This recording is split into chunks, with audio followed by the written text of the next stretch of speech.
el día de hoy vamos a hablar sobre el manejo de las emociones.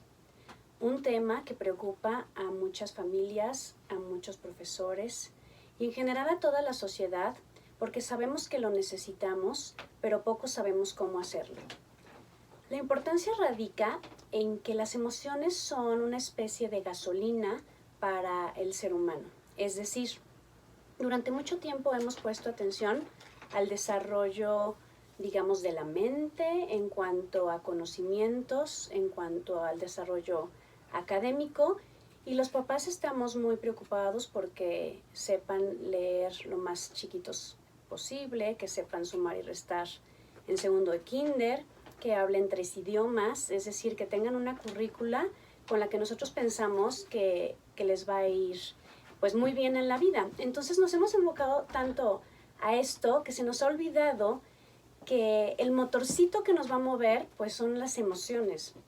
Y al no educarlas, al no enseñarle a nuestros hijos cómo poderlas manejar, es entonces que encontramos a muchos niños, a muchos adolescentes, a muchos jóvenes que tienen un coeficiente intelectual en la parte cognitiva, obviamente, pues normal o superior o muy superior, pero que tienen una gran dificultad para poder controlar su enojo, para poder modular su tristeza.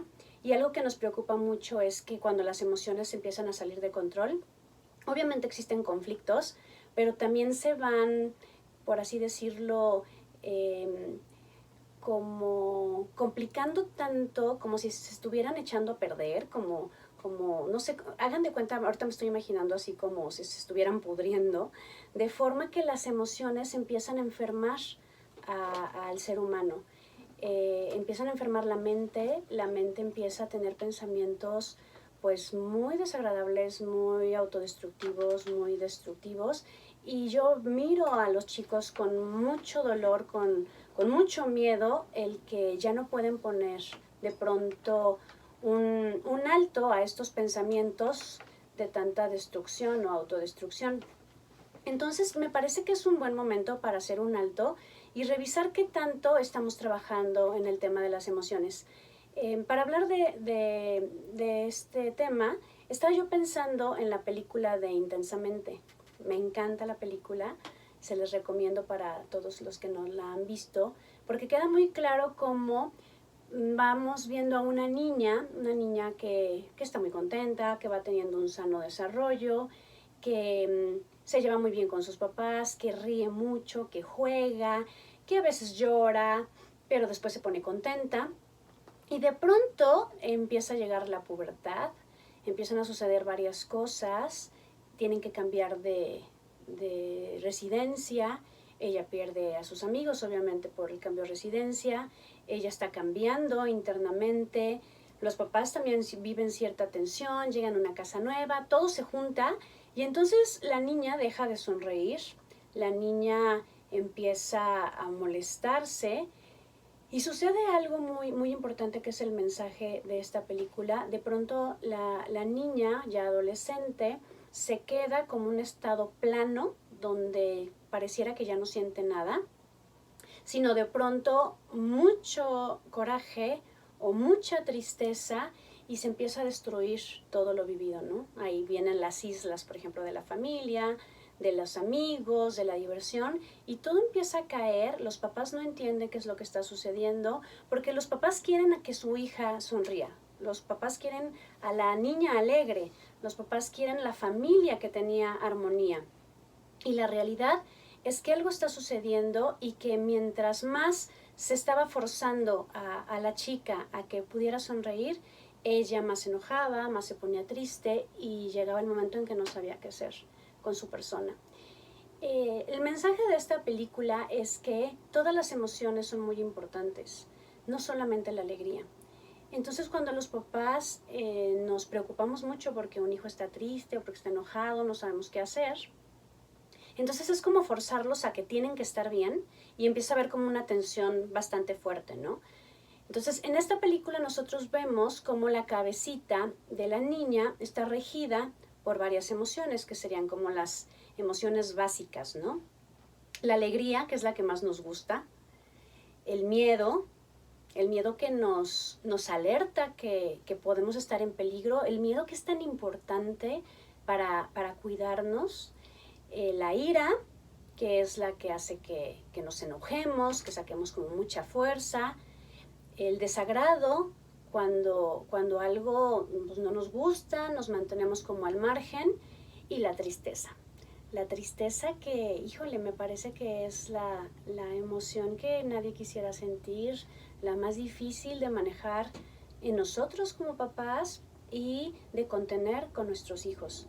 Entonces, si se fijan, todas estas emociones tienen un sentido. De pronto, cuando escucho que los papás dicen, nosotros queremos que nuestros hijos sean felices, ¿no? Siempre felices. Si felicidad es igual a alegría, tenemos un grave problema. Porque una persona que está eternamente alegre es una persona que está conteniendo muchas cosas porque es imposible. Es decir, sí se puede ver la vida de manera positiva, mas dentro del positivismo puede haber tristeza, puede haber enojo, puede haber desagrado, puede haber miedo, pero con un sentido positivo, ¿no? Mas la alegría permanente, la verdad sí es de preocupar bastante. Y los papás también, además de querer la alegría permanente, queremos que no haya tristeza, que a nuestros hijos no les duela, que no se caigan, que no se frustren, que no lloren. Esto es porque nos han contado una historia de que el dolor es malo, ¿no? Y que si nosotros tuvimos que vivir tantas caídas y tantas situaciones dolorosas y no nos gustaron, entonces ¿por qué no habríamos de evitarlo nuestros hijos? El asunto es que la tristeza tiene que ver con las pérdidas. Y si algo es cierto en el mundo y de lo que estamos seguros, es de que la gente muere y de que la gente cambia y de que no puede haber nada permanente por siempre. Entonces, la tristeza se tiene que vivir pues cuando se cambian de escuela, cuando se enojan con los papás, cuando les rompen un juguete, cuando no tienen lo que quieren, cuando termina una relación de noviazgo, cuando hay alguna desilusión. Y miren, yo he escuchado en los adolescentes en consulta cada vez más frecuente que dicen, es que Moni, o sea, me siento muy triste y yo no me quiero sentir triste. Platicando, por ejemplo, del término de una relación, ¿no? En los adolescentes. Es quítame esto, o sea, quítame esta tristeza porque no puedo con ella. Híjole, ¿cómo fue que aprendieron eso? Digo, obviamente a nadie nos gusta sentir la tristeza, pero teníamos como varias frases que decían, por ejemplo, el tiempo lo cura todo, ¿no? O dale tiempo al tiempo. Y efectivamente el tiempo también va acomodando varias cosas, pero el sentimiento se tiene que sentir.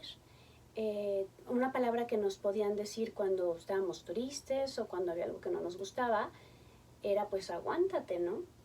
Entonces esta palabra tal vez se oiga como muy dura, como poco empática, pero es la realidad. O sea, cuando nosotros tenemos algo, tenemos que aguantarlo hasta que lo podamos manejar de una manera distinta o hasta que pase. ¿Qué sucede con los chicos cuando les decimos que todo tendría que estar bien y que no pueden sentir tristeza? Entonces se asustan porque cuando ellos ya van creciendo y ya los papás no pueden protegerlos de que no les pase nada, porque ya empiezan a ver como otros factores ambientales, amigos, las relaciones de pareja, las relaciones con los maestros, etc. Cuando viven algo, se los prometo que me miran como diciendo, ¿qué es esto, Moni? O sea, yo no me quiero sentir así, quítamelo, por favor. Porque no hubo como la tolerancia, ¿saben? La tolerancia a la tristeza, la tolerancia al dolor. Y lo que más me preocupa, y nos preocupa ahora a todos los psicólogos que trabajamos con adolescentes, incluso ya niños, es que la respuesta es mejor me muero. O sea, como no puedo tolerar esto, que me quema por adentro, esto tan desagradable, quiero desconectarlo. Entonces lo voy a desconectar tomándome unas pastillas, que se usa cada vez más, o lo voy a desconectar de verdad intentando morirme. Todo porque no se les enseñó que era parte de la vida. Todo porque no se les ayudó a poder reconocer ese sentimiento, decir, sí estás triste, ¿no? Cuando un niño se cae, cuando se pega con algo, ya ven que existen varias reacciones automáticas que tenemos los papás y las venimos arrastrando, ¿no? Una es que el niño se cae y entonces le echamos la culpa al piso, o le echamos la culpa al juguete, o le echamos la culpa a la mesa y decimos tonta mesa, ¿no? Porque el niño se cayó. Otra reacción es que cuando el niño se cae, luego lo levantamos para poderlo consolar y no llores, no llores, no llores, no llores, ¿no? O cuando al niño le pasa algo y llora y te dice, es que me duele, entonces, no te duele, ¿no? Cuando también nosotros tendríamos que saber leer, dependiendo de nuestro hijo, si es alguien que exagera las cosas y entonces ayudarlo a que pueda graduar su dolor, o si de verdad le duele. Entonces, la reacción inmediata de los padres tendría que ser, sí es cierto, te duele. Sí es cierto, estás triste, te dolió. Tú te caíste, tú no te fijaste, levántate. Levántate y ven, llora. Y entonces podemos abrazar y podemos consolar a nuestro hijo y a decir, llora. Llora, nada más que aquí viene un tema, ¿no?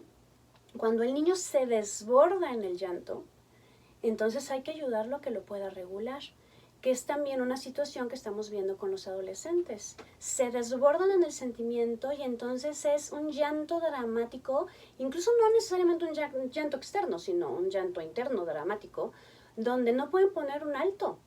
Entonces yo me acuerdo perfecto de una terapeuta que me decía, consuélate, ¿no? Cuando yo también lloraba por alguna situación muy dolorosa y no me dejaba llorar tanto y me decía, ok, sí te duele, pero consuélate, Mónica, ¿no? Y esa palabra de consuélate es como, a ver, tómate a ti en tus brazos, ¿no? Toma el control de esto y disminuye el llanto, ¿no? Disminuye lo que estás haciendo está, con lo que estás manifestando la tristeza, ¿no? Entonces con los niños chiquitos es, ok, llora, pero vamos calmando, ¿no? O sea, vamos calmando a nuestro niño, vamos a decirle, a ver, vete calmando, respira, y entonces el niño puede empezar así como a hacer pucheros, ¿no? Así como cuando cambia el llanto, así de, así. Entonces, a ver, vete calmando, y ya que se pueda calmar, entonces podemos hablar. Eso que les estoy diciendo en este momento es la manera en que constantemente tendríamos que estarlo haciendo para que después la persona lo pueda hacer a sí misma.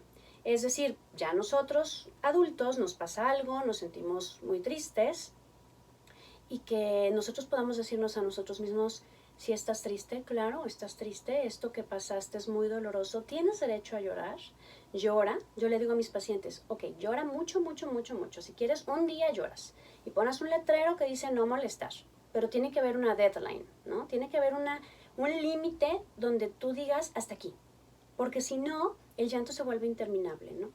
Claro que cuando se trata de una depresión, obviamente es una intervención distinta, pero cuando es un tema de tristeza o de dolor, lo reconozco, lo valido, me doy chance de poderlo sentir y después digo, consuélate, ¿no? Esto va a pasar, vamos a ver cómo lo resolvemos y adelante. Cuando los padres hacemos las cosas al revés, y es decir, el niño se cae, primero lo sermoneamos, después lo regañamos y probablemente al final le digamos, deja de llorar. ¿Sí se fijan cómo está todo chueco? Entonces, un niño no puede escuchar cuando está llorando, para empezar. Entonces, todo lo que nosotros digamos se va al aire. Y como no nos está escuchando, nos vamos a enojar, ¿no?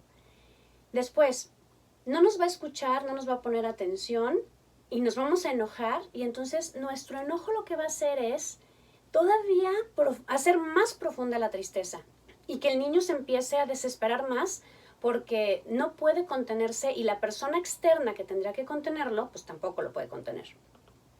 Y esto hace que el niño no pueda reconocer ese sentimiento, tristeza, para después, como les decía anteriormente, poderse autorregular. ¿Por qué nos cuesta tanto trabajo, papás, controlar nuestra tristeza, contener la tristeza del otro? Pues porque tal vez con nosotros tampoco nuestros papás hicieron eso, sobre todo obviamente generaciones donde habían muchísimos más hijos o donde la tristeza no era aceptada porque era un signo de debilidad, pues es cállate, ¿no? Cállate, deja de llorar y vete a tu cuarto. Entonces, cuando nosotros vemos que nuestro hijo está llorando, lo primero que se nos viene a la mente es esas frases que nosotros escuchamos de ya cállate, vete a tu cuarto, no inventes, no estés exagerando, pero también vamos a decir que es como si nuestro niño interior se conectara con el niño interior de nuestro niño, de nuestro adolescente, y nos angustiamos muchísimo porque nos recuerdan muchos momentos donde tampoco nosotros sabíamos qué hacer. Entonces fíjense cómo ante esta situación de yo también estoy triste, de no saber qué hacer con tu tristeza, aparece otra emoción, que es la emoción que va a cuidarnos de la tristeza, y es el enojo, es la ira. ¿Se acuerdan del muñequito rojo que explotaba en la cabecita de la niña de Riley de Intensamente? Bueno, muchas personas están constantemente enojadas, muchas personas gritan, hay muchos papás que solamente gritan, y la realidad es que no necesariamente es porque no les importe o porque sean malos, sino porque se angustian tanto de no saber qué hacer con su fragilidad o la fragilidad de un ser que aman tanto, que entonces la defensa es enojarse, ¿no? Gritar. Por eso es tan importante, papás, que nosotros podamos aprender como a monitorearnos cuando estamos en interacción con nuestros hijos para ver cómo estamos, ¿no? Es decir, si ellos están tristes, pues saber lo que tenemos que hacer, que es lo que les dije anteriormente. Pero en cuanto empiece a salir nuestro enojo, o sea, cuando sintamos así como el muñeco rojo, que todo se empieza a encender, en ese momento, así como a los niños se les dice tiempo fuera, es decir, retírate a un espacio donde puedas controlarte, donde puedas respirar y luego hablamos, pues nosotros también. Entonces yo les sugiero a los papás que nuestro tiempo fuera sea ir al baño, ¿no? Espérame porque voy al baño. Es lo que siempre se me ha ocurrido, no sé por qué. Tal vez porque está muy clara la justificación, en lugar de voy a mi cuarto y ahorita vengo. Pero también se puede hacer. El tema es, si yo me estoy saliendo de control, me alejo y digo, ahorita regreso, ¿no? Si estamos enojados, es ahorita regreso. En 5 minutos hablamos, ¿no? Cuando estamos regañando. O cuando pasó algo que nos sobrepasa, ¿no? Nos vamos, respiramos, nos damos cuenta qué es lo que me está pasando y pensamos qué es lo que vamos a decir. Porque cuando nosotros explotamos, no pensamos, entonces lo que decimos son palabras hirientes. Ahí es donde aparecen los golpes de furia, ahí es donde aparecen palabras que no se deberían de decir, ya sea porque sean groserías o porque sean palabras que lastiman. Y la realidad es que, ¿saben? Algo que yo he aprendido con mis pacientes, y les voy a contar como ahorita un ejemplo, es lo siguiente. Una vez un papá me decía, un papá de un adolescente, que bueno, él se enojaba mucho y entonces apretaba los puños y sentía que se le salían los ojos y no podía controlar la furia, y constantemente les gritaba a sus hijas cosas muy feas y las golpeaba. Entonces, pues obviamente las hijas le tenían miedo al padre y las hijas decían que su papá era muy malo, y yo sabía que había algo más por ahí, ¿no? Entonces, platicando con él, me cuenta una escena que voy a modificar un poco, pero bueno, sería como una escena constante en muchas personas, y es que él hace algo que no debía de haber hecho, y entonces su mamá lo persigue. No sé si ustedes hicieron lo mismo de correr alrededor de la mesa del comedor para que no nos alcanzaran, y era lo peor que uno podía hacer porque los padres se enojaban más.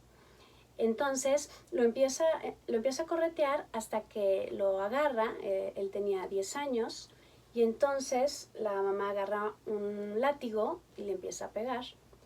Y el hijo, como en una forma de defenderse, dice, pues no me duele, no me duele, no me duele. No sé si también alguno de ustedes hizo eso, como una defensa.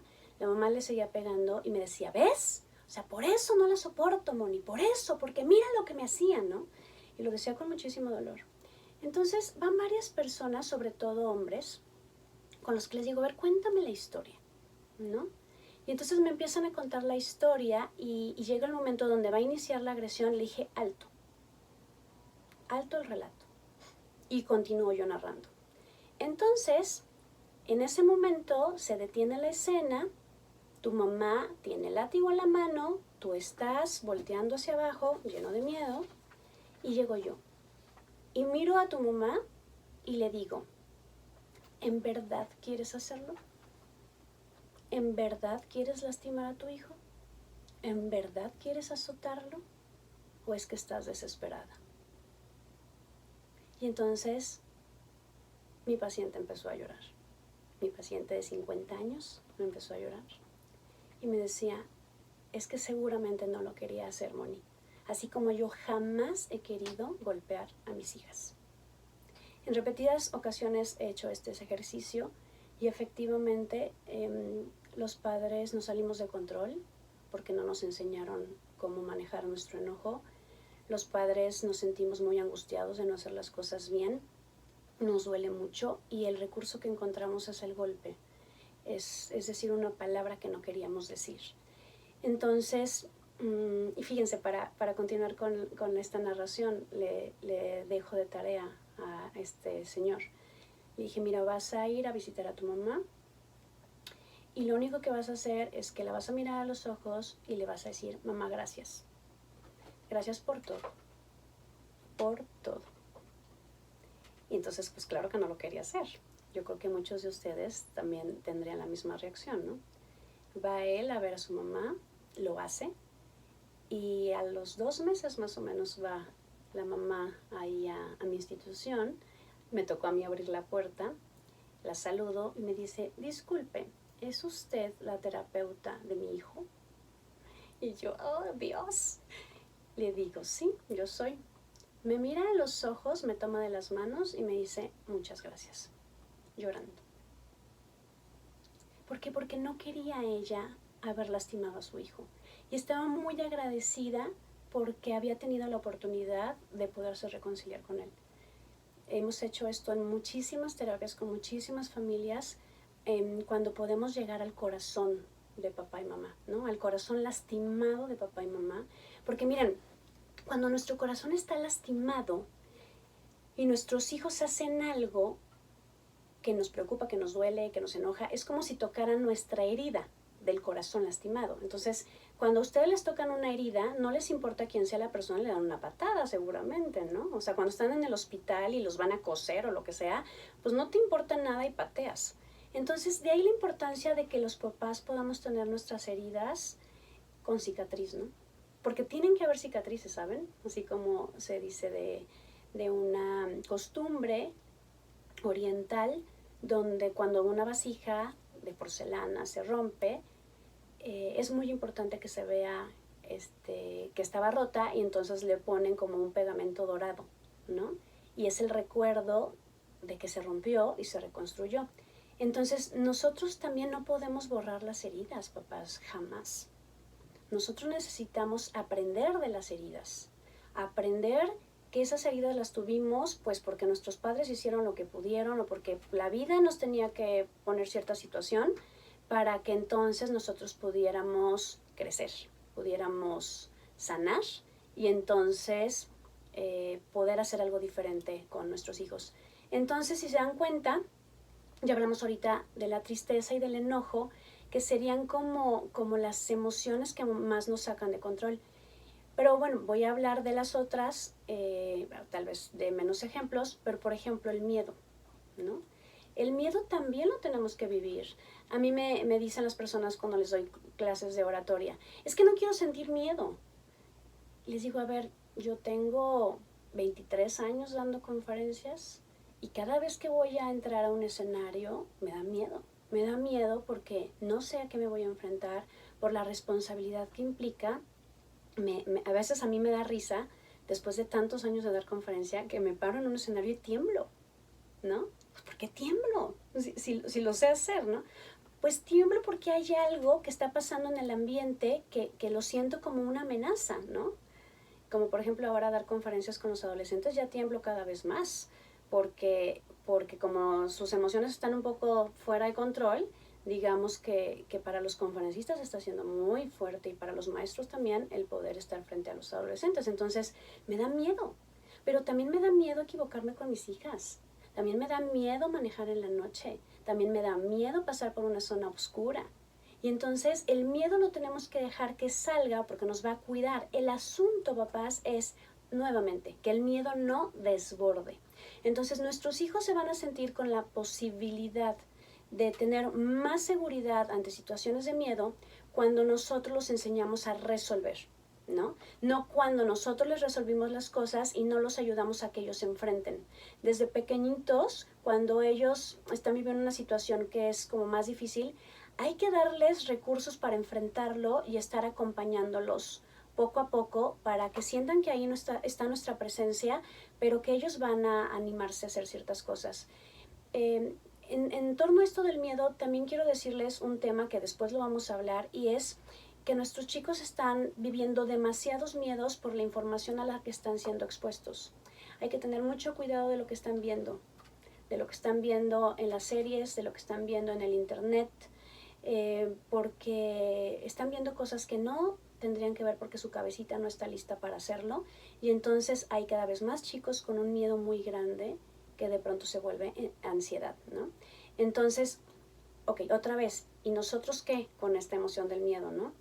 Si nosotros somos personas temerosas, somos personas que pensamos que va a pasar algo malo constantemente, personas pocas seguras, entonces, ¿qué le transmites a un hijo? Hay un ejemplo que dice que si tú tienes a un bebé cargado con toda seguridad y se acerca un perro y ladra, mientras tú tengas la seguridad de que a tu bebé no le va a pasar nada, el bebé no llora.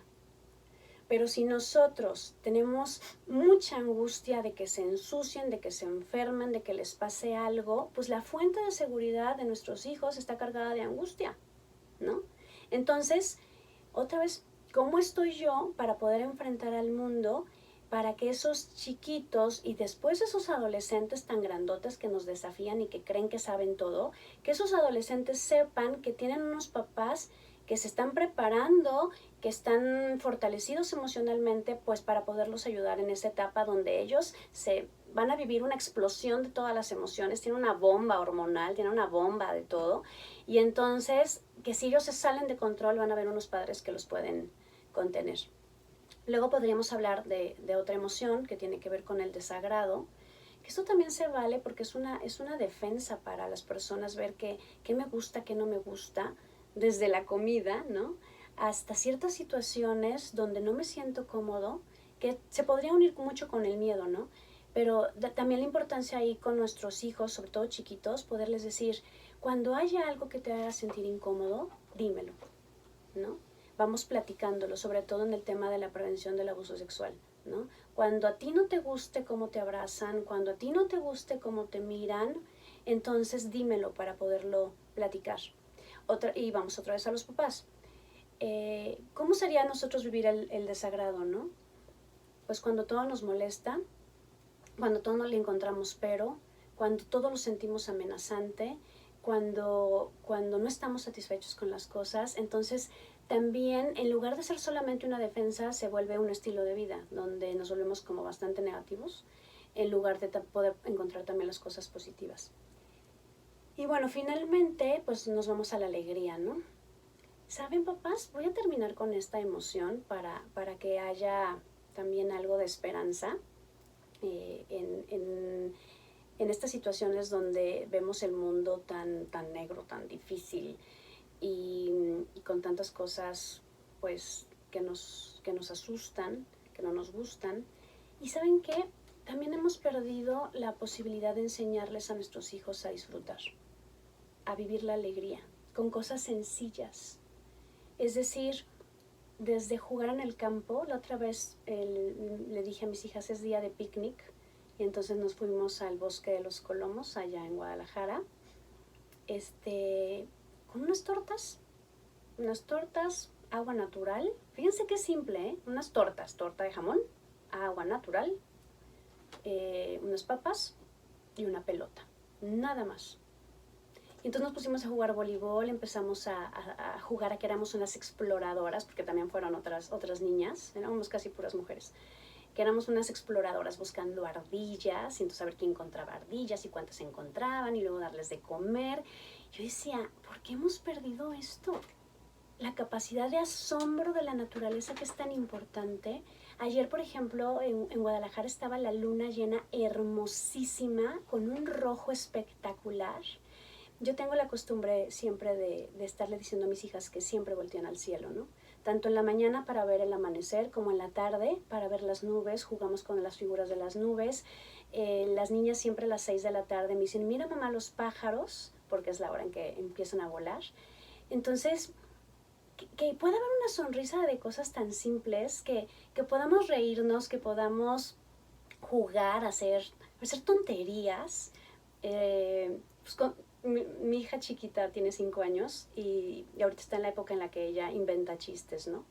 Entonces, pues obviamente hay algunos chistes que pues no tienen chiste, pero ella tiene un rostro así todo emocionado y entonces le digo, ay, claro, es que no le había entendido, ¿no? Pero entonces ella se va dando cuenta que tiene la capacidad de crear algo divertido.